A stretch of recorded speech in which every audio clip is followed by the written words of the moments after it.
In our first lecture, we examined unconditional maximum likelihood estimation under possible misspecification. In other words, we examined models of the unconditional distribution of a random vector y in terms of some unknown parameter vector theta. In this lecture, we're going to look at something a little bit different, namely conditional MLE. Here we model a conditional distribution of a random variable y, or a random vector y, given another random vector x, yielding a model of the form f of y given x in terms of a parameter vector theta. So why are we interested in conditional MLE in the first place? Well, if we wanted to use unconditional MLE to model some kind of a distribution involving y and x, then this would require us to specify a joint model for y and x. In other words, a model of the form f of y comma x in terms of theta, which is the same thing as specifying a conditional model for y given x and a marginal model of x.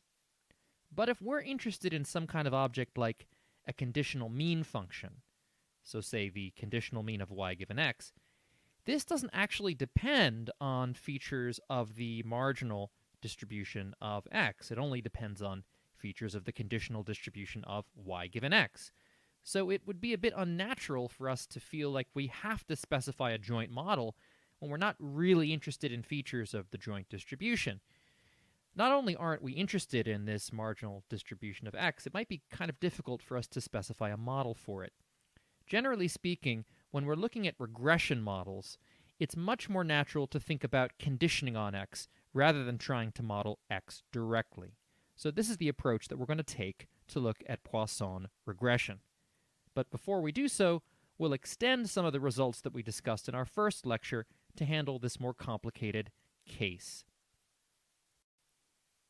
The conditional maximum likelihood estimator is defined as the parameter value that maximizes the sample log likelihood. Assuming IID observations, it takes the following form: 1 over n times the sum from I equals 1 to n of the log of f of y given x in terms of theta.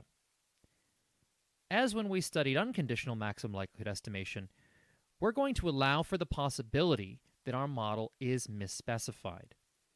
So when we consider the population problem that's an analog of this sample problem, we are not going to assume that this parameter theta naught is a true feature of the distribution of y given x. Instead, it's going to be a pseudo-true parameter value defined in the following way.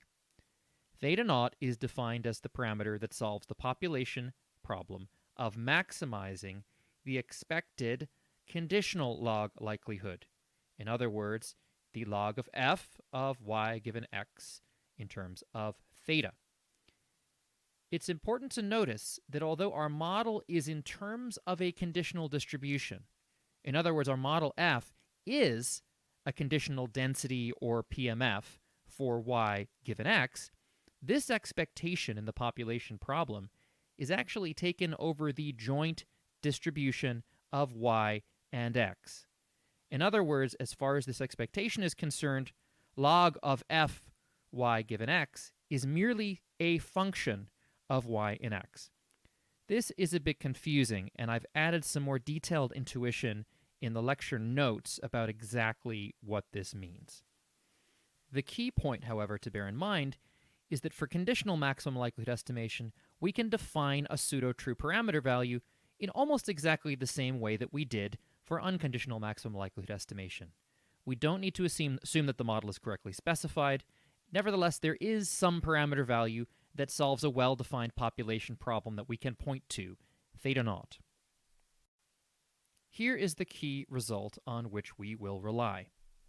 Suppose that we observe a random sample of data, xi and yi, each of which is drawn from a population with a joint distribution p naught, and let theta hat denote the conditional maximum likelihood estimator for theta under some possibly misspecified conditional model f of y given x in terms of theta. So just note that this model f may not be the true distribution of y given x. It's just our model. Then, under appropriate regularity conditions, it can be shown that, first, theta hat is consistent for the pseudo-true parameter value, theta naught, which is defined as the maximizer of the expected log likelihood, namely the expectation of the log of f of y given x in terms of theta, over the parameter space capital theta. Second, the conditional maximum likelihood estimator, theta hat, is asymptotically normally distributed with mean vector 0 and asymptotic variance-covariance matrix J inverse, K, J inverse, where these matrices J and K are very similar to the versions that we saw in our first lecture, but now they're in terms of a conditional model rather than an unconditional model.